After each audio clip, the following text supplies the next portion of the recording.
আজিয়ে ঘুষুকু বাঙালি ভৈরি নিয় গরিনি চন্দালে লেলি পৌয়া খালে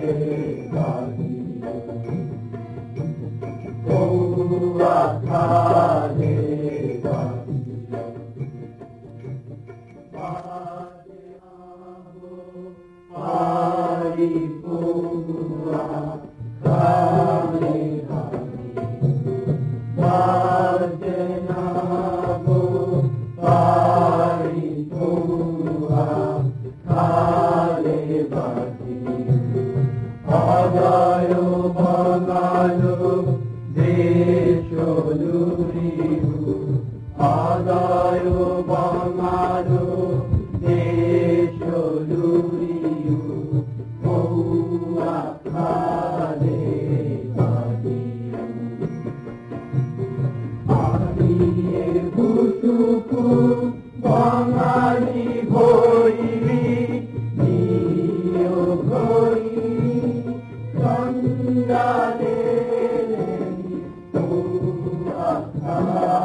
কাহিনী শুরু 1200 বছর আগে, যার পটভূমি চর্যাপদের সময়কাল।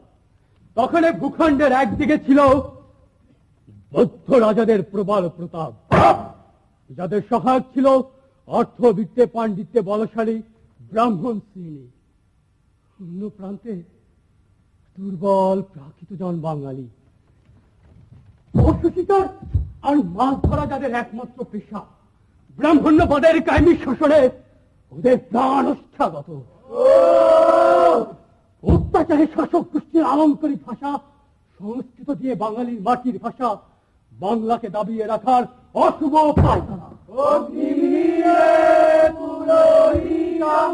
চর্যাপদের কবি কানফুপা স্বপ্ন দেখেন স্বাধীন ভূখণ্ডের, যেখানে ব্রাহ্মণ্যবাদের প্রবল নিপীড়ন থাকবে না।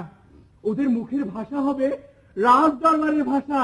তাই অত্যাচারের বিরুদ্ধে প্রতিবাদ মুখর হলে রাজার লোকেরা মধ্যতে পুড়িয়ে দেয় ওদের পল্লী। যারা বাঁচতে পারে তারাও পালিয়ে যায় পাহাড়ের পাদদেশে।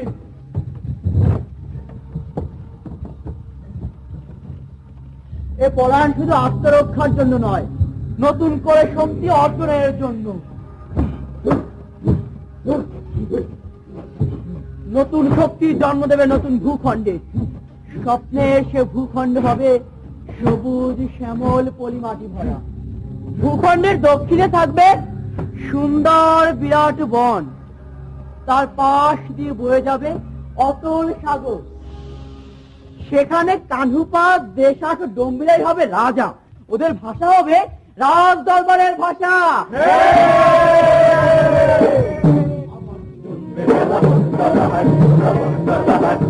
আবার জমবে মেলা বটে চলা হাট কোথা বটে চলা হাট অগ্রামে নামাজে উৎসবে সোনার বাংলা করে শুনে শোনা হাট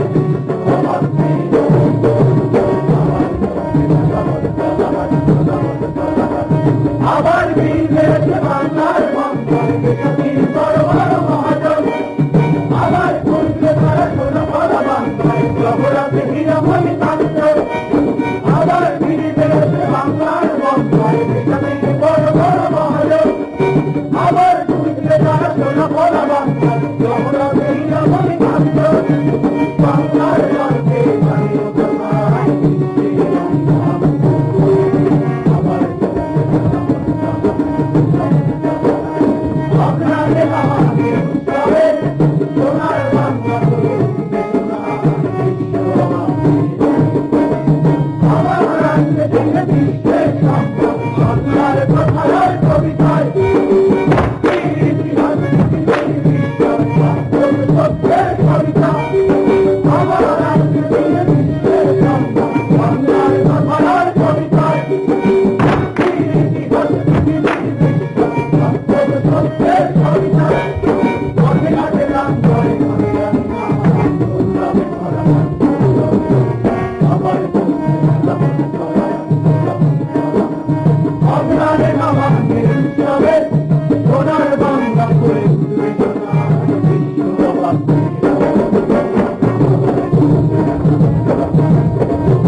বহুল রক্ত আগুনের মধ্য দিয়ে কানুপথে স্বপ্নের ভূখণ্ড বাংলাদেশ হয়ে যায়,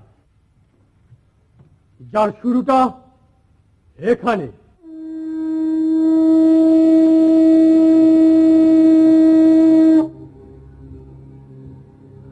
স্বরাজা পুরুষদণ্ড সনেতা শাসিত চর্য চতুর্মানস্ত্রমনন্ত ধর্মেন্দ্রিয় প্রভৃতি স্মৃত ভূপতি বুদ্ধমিত্র আগম্যতে ভূপতি বুদ্ধমিত্র আগম্যতে মহারাজা বুদ্ধমিত্র জয় মহারাজা বুদ্ধমিত্র।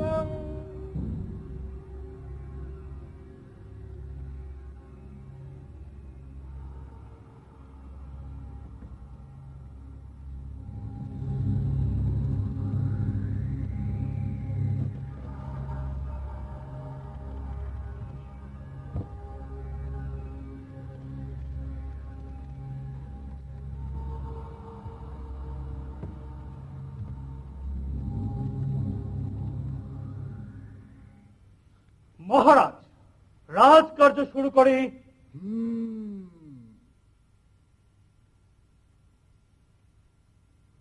ভবতু অপরাধী ধনশ্রী সমুপস্থিতিতে।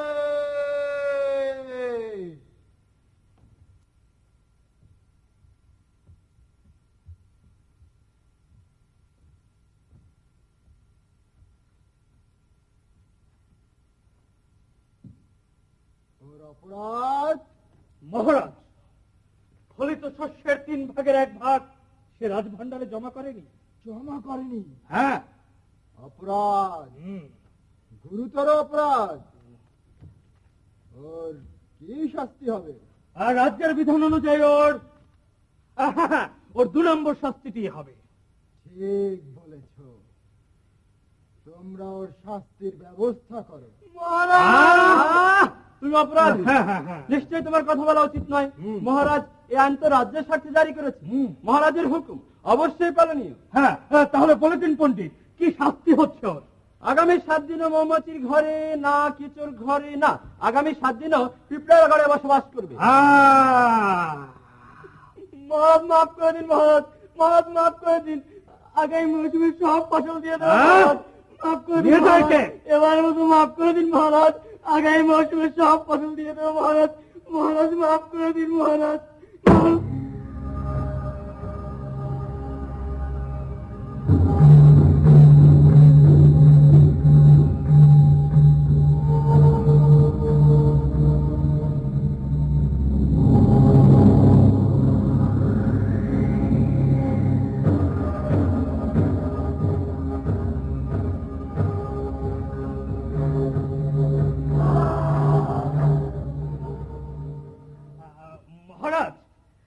অন্তর্দের সাথে আমাদের সম্পর্ক নির্ণয়ে 3টি আইন জারি করা জরুরি।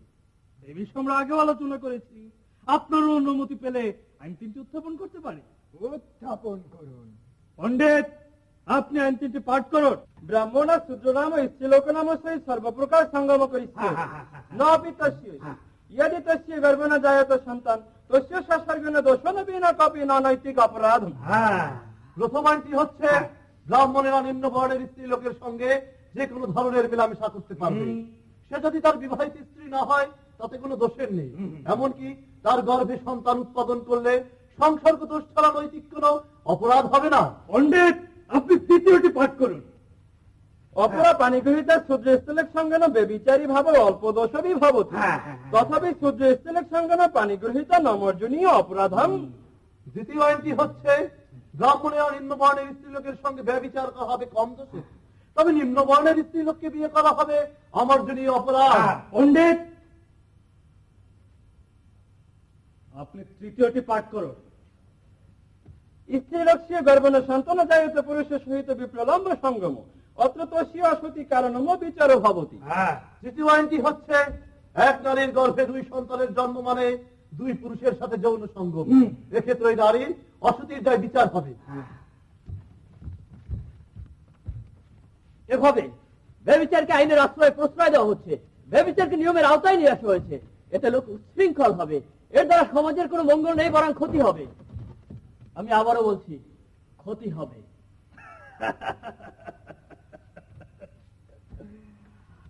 সমাজ সমাজ তো আমরাই, যাদের হাতে আইন তৈরি করবার ক্ষমতা আছে তারাই এই সমাজ।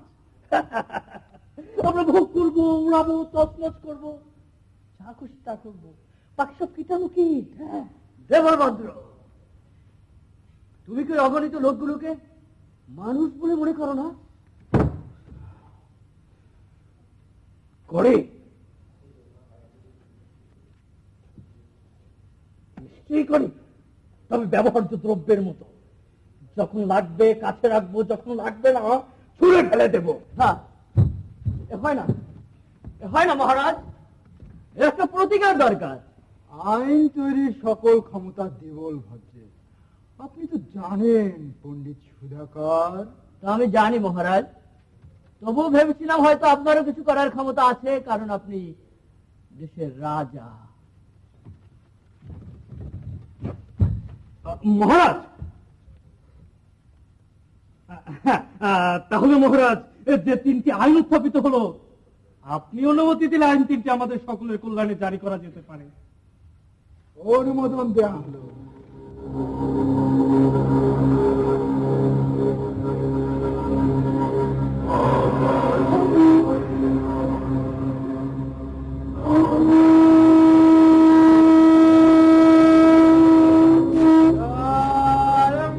মহারাজা বুদ্ধমিত্রং, জয় মহারাজা বুদ্ধমিত্রং।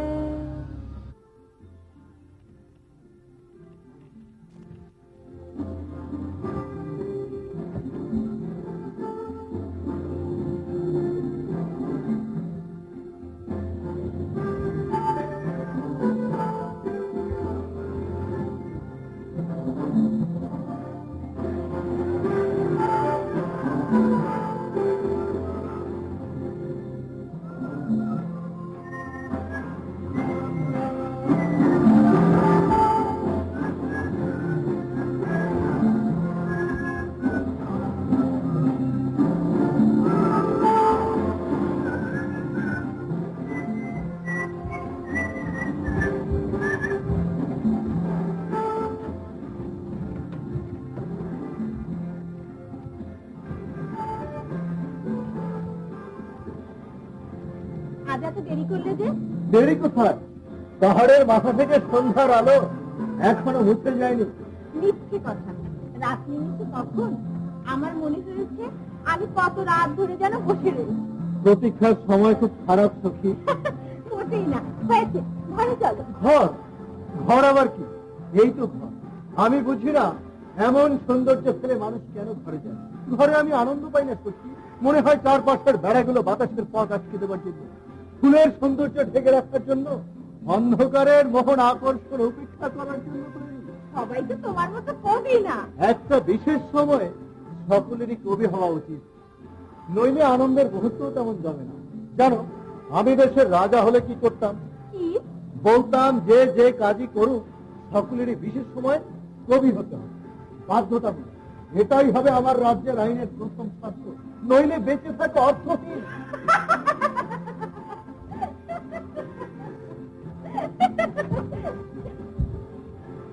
ভাগ্যিস তুমি দেশের রাজা হওনি, তাই সবাই বেঁচে গেছে।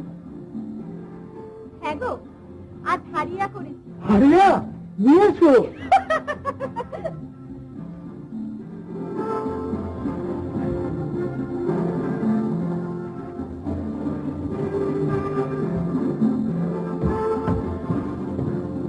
বেশি পেও না, আসুন।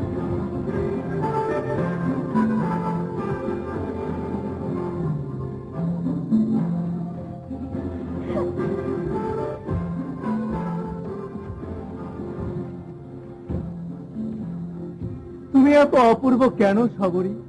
কেন তোমার সবকিছুতে এমন নিপুণ শিল্পীর কাজ?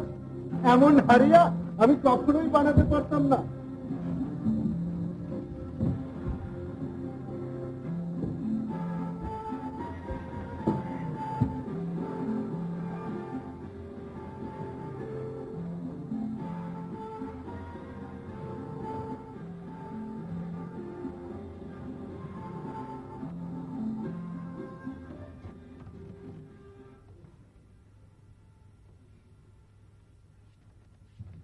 জানো, নেশা হওয়ার পর তোমাকে আর আমার বউ বলে মনে হয় না, মনে হয় তুমি অন্য নারী, যে নারীর উপর আমার কোনো অধিকার নেই, অথচ যাকে পাওয়ার জন্য আকাঙ্ক্ষা দুর্বার হয়ে ওঠে, যাকে পাওয়ার জন্য মন পাগল হয়ে যায়। তুমি এমন করে আমাকে কাছে রেখে পর করো।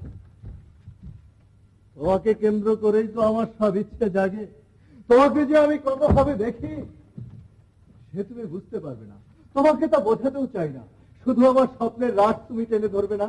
তোমার এমন কথা শুনলে আমার ভয় করে, মনে হয় তুমি অনেক দূরের কেউ, তোমার নাগাল আমি পাবো না। রাজ দরবারের গাথার খাটুনিতে বুকের মধ্যে আগুন জ্বলে ওঠে, তোমার তৈরি হারিয়া সে আগুন দাবিয়ে রাখে সখী। জানো, রাজ দরবারের পাখা টানার কাজটা কি করে পেলাম? রাজা বুদ্ধমিত্রের দয়ায় কাজটা জুটেছে, নইলে ব্রাহ্মণদের পাশে যাবার সাধ্য কারণে অন্তত আমাদের। হ্যাঁ গো, ওরা আমাদের মানুষ ভাবে না, তাই না? বুদ্ধ রাজাকে ব্রাহ্মণেরাই ঘিরে রাখে, তার মধ্যে আমি রাজার নজরে পড়লাম। একদিন বুদ্ধমিত্র ঘোড়ার গাড়িতে যাওয়ার পথে গাড়ির চাকা কাদায় দেবে যায়, চালকের সাথে ভীষণ পরিশ্রম করে সে চাকা তুলতে আমি সাহায্য করেছিলাম। রাজা খুশি হয়ে কাজ নামাই দেন, কিন্তু রাজার ব্রাহ্মণ মন্ত্রী দেবলভদ্র আর পরিষদের অন্যান্যরা এটা ওটা নিয়ে তুচ্ছ তাচ্ছিল্য করে পেছনে লেগে থাকে, অপমান গাড়ি ছুটে যায়। তাই আগে দুঃখে কখনো কখনো কবিতা পঙ্ক্তি আনে, সে কবিতা কখনো ভালোবাসার, কখনো প্রতিবাদে, সরাসরি প্রতিবাদ করতে পারে না। ব্রাহ্মণ্যবাদের এই পীড়ন থেকে মুক্তি পেতে পথ খুঁজে পাই না। আলিয়ে কালিয়ে পথের অন্ধেলা, তা দেখি কান্ধু বিমতা ভইলা। কানু, কি কইলা? পাখা টানতে টানতে নিজেকে প্রকাশের পথ খুঁজি, ভেতরে ভেতরে নিদারুণ চালা গনগনে হাপড়ের মুখ খুলে রাখে আমি অনবরত পুরি। কানু, সখী, তোমার নিবিড় প্রেমে আমায় সিক্ত করে দাও, আমায় মুক্ত করে দাও। কান্নু কই কই করিবনি বাঁচ, যৌবন গোর সব আছো। কি বলছো অমন করে? চারিদিকে চারিদিকে ভীষণ অন্ধকার, পথ বন্ধ, আমি আর এগোতে পারছি না। কি যে ছাইপাস বলো, কিছুই বোঝা যায় না। আমিও বুঝি না, শুধু মাথা ভার হয়ে থাকে।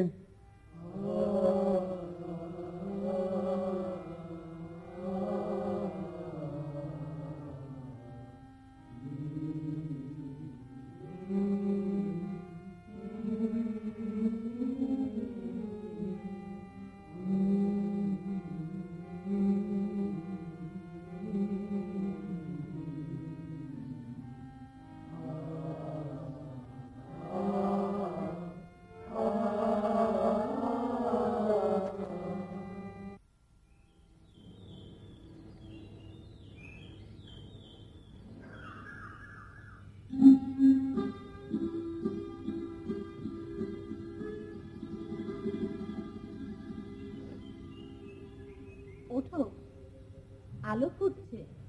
তাতে কি, আমি উঠবো না। তোমাকে কাজে যেতে হবে। হ্যাঁ, তা তো যেতেই হবে, নইলে দেবল ঘট বাধা ফাটিয়ে দিবে।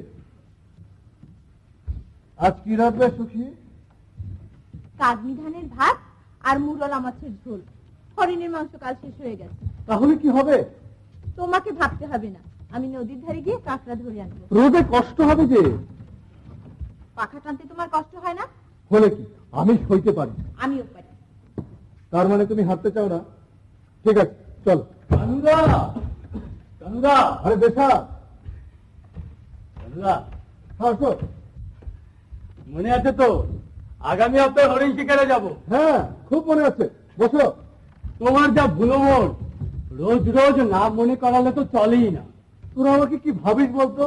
তুমি কবি, তাই তুমি আমাদের মাথার মণি।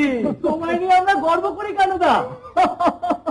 অমন করে হাসলে যেন আজব কথা বলেছে। আচ্ছা কানুদা, আমার একটা প্রশ্নের জবাব দাও। কি বল?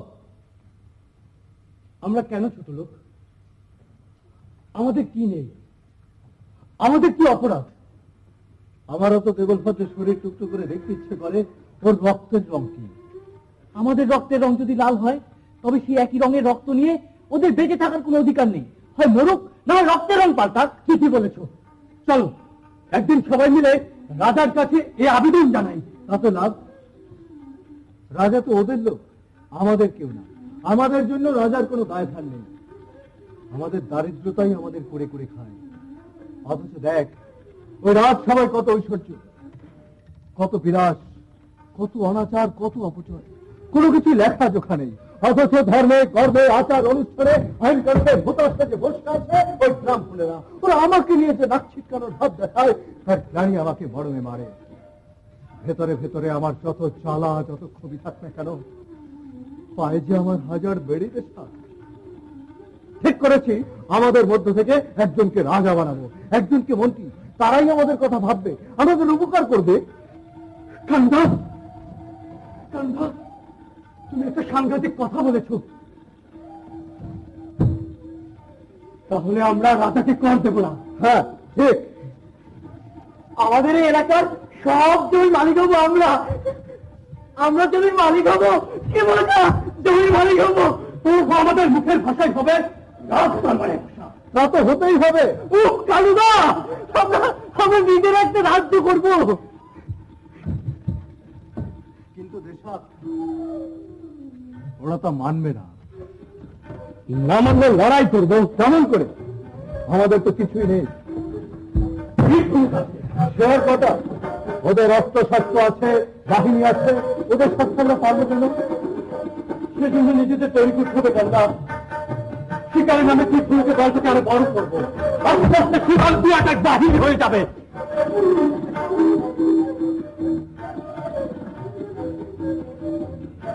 তোর কাছ থেকে আমি এমন উত্তরটাই চাইছিলাম যে সাপ, আমাদের দেশের ছেলেরা তোর মতো হলেই আমরা লড়তে পারবো।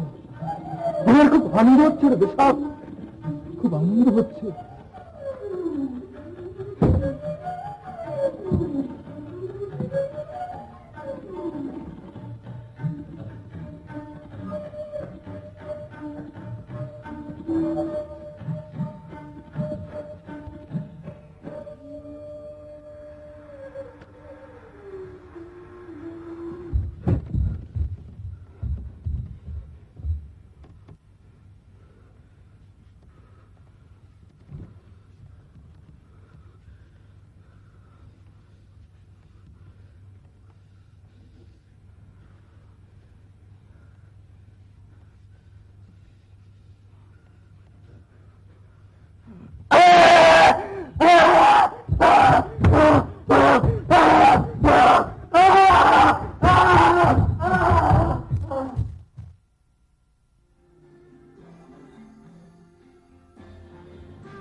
কানুদা, আমি বুঝি প্রথম খ্যাপ? তুমি না এলে আমার খ্যাপে সাইড করবে কে? সাইড হয় কি করে? আমার কাছ থেকে তো করি নাও না। তুমি নৌকায় উঠলেই হয়। তোমাকে নিয়ে নৌকো বাইতে পারলে আমার কড়ির থেকেও বেশি পাওয়া হয়। বেশ কথা বলতে শিখেছো। তোমার সাথে থাকলে না শিখে উপায় আছে?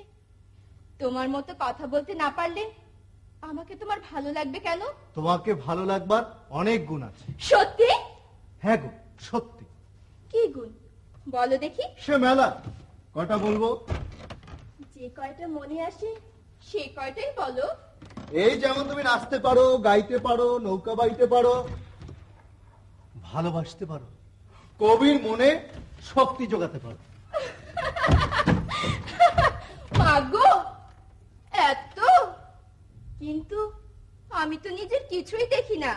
কেউ কেউ নিজেরটা নিজে দেখে না, সেটা অন্যের দেখবার জন্য। অন্যে দেখে সুখ পায়। আচ্ছা, এ নইলে কবি? কবি মানি তো অপরেরটা লুকিয়ে দেখার অভ্যেস।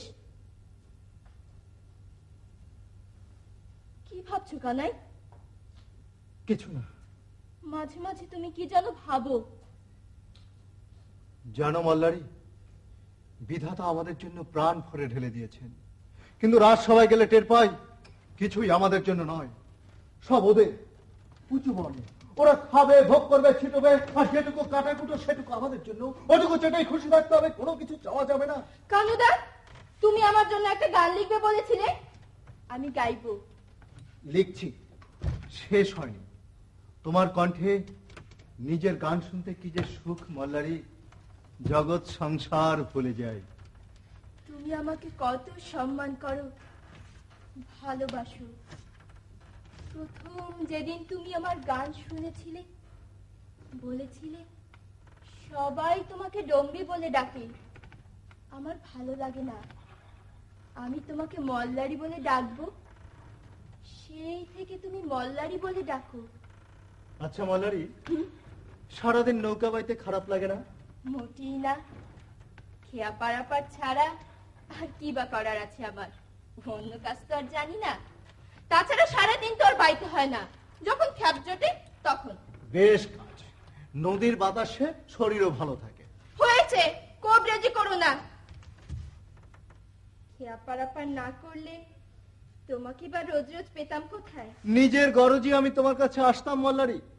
আমার হাতে কলম, দেশাকের হাতে তীর ধনুক, আর তোমার শক্ত হাতে বৈঠা।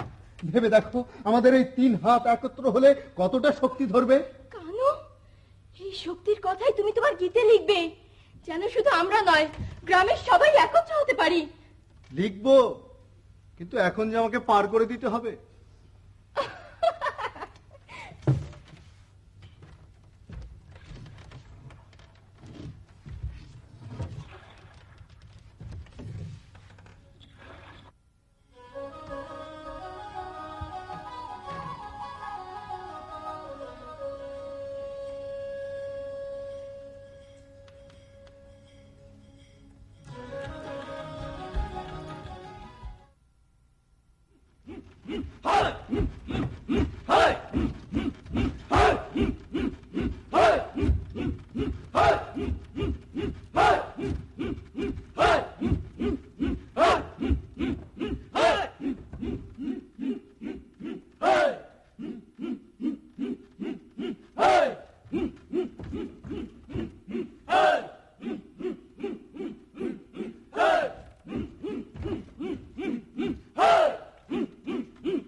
তোমার মতো হাতের তাক আর কারো নেই দাদা।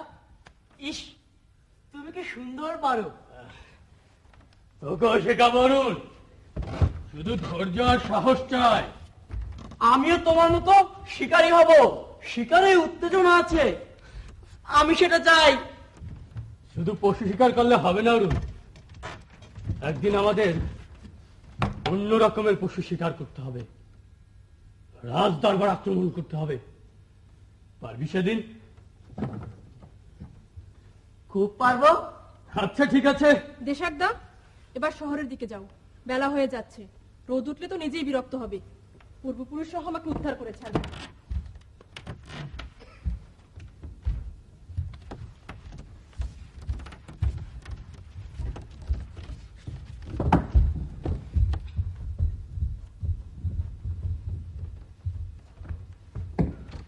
আমি আর কি উদ্ধার করব? তুমি নিজেই তো উদ্ধার হয়ে আছো। কত কাল আর টাঙ্গারি বিক্রি করে চলবে? বাবা পঙ্গু, মা বৃদ্ধা, 2 ভাই ছোট বোন। আর বুঝুকুলা সেই কবে গেছে অন্যের বাণিজ্যে গতর খাতে, কবে ফিরবে কে জানে। শহরে যখন যাচ্ছ, তোমার দাদার একটু খবর নিও। হ্যাঁ নেব। এর আগে যখন গিয়েছিলাম তখন তোরা নিজেরাই বলেছে ওদের নৌকা কবে ফিরবে, তা ওরা নিজেরাও জানে না। ভাগ্য ভালো হলে নির্ঝঞ্ঝাটে ফিরে আসবে।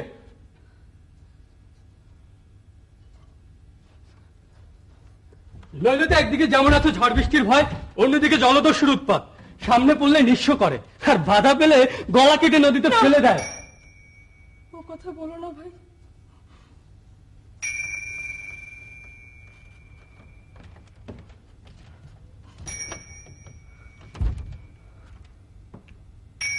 বৌদি, দাদাকে তুমি খুব ভালোবাসো? সেটা ওই মেয়েটাকে জিজ্ঞেস করো। কি যেন নাম গো? বিশাখা। আচ্ছা, ওই রোগা পুচকা মেয়েটার মধ্যে কি এমন আছে বলো তো? কি আছে তা তো জানি নে। ও মা, সে কি কথা? অত জানতে গেলে প্রেম হয় না বৌদি। আচ্ছা, তাই বুঝি? তোমরা জানো কি, মাঝে মাঝে বেশি হিসেব আমার একদম ভালো লাগে না। হিসেবই তো তোমার কাজ। এই যেমন হিসেব করে তীর ছোড়া।